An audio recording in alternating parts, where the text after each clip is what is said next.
অপু বিশ্বাসকে মেনে নিয়েছে শাকিব খানের ফ্যামিলি। শাকিব খান এসেছে অপু বিশ্বাসকে নিয়ে যাওয়ার জন্য। শাকিব খান অপু বিশ্বাসকে নিয়ে যেতে এসে কি বলেছে চলুন বিস্তারিত জেনে নেওয়া যাক।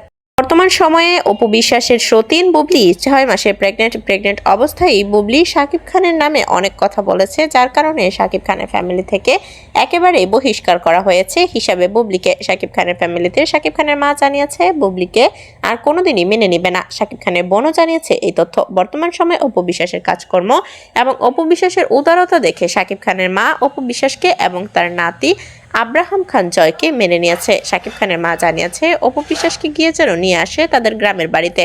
শাকিব খান এসেছে অপু বিশ্বাসকে নিয়ে যাওয়ার জন্য তাদের গ্রামের বাড়িতে। কিছুদিন আগে অপু বিশ্বাসের ননদ অর্থাৎ শাকিব খানের ছোট বোনের একটি বিয়ে হয়েছিল, সেখানে উপস্থিত ছিল অপু বিশ্বাস, তবে সেখানে বুবলিও উপস্থিত ছিল শাকিব খানের বোনের বিয়েতে। শাকিব খান দুজনকে একসাথে দেখে অনেক খুশি হলেও শাকিব খানের মা একেবারেই খুশি হয়নি বুবলিকে দেখে। বর্তমান সময়ে শাকিব খান জানিয়েছে তার মায়ের আদেশেই শাকিব খান অপু বিশ্বাসকে নিয়ে যেতে এসেছে শাকিব খানের গ্রামের বাড়িতে এবং শাকিব খানের মা বর্তমানে অপু বিশ্বাসকে এবং তার ছেলেকে মেনে নিয়েছে।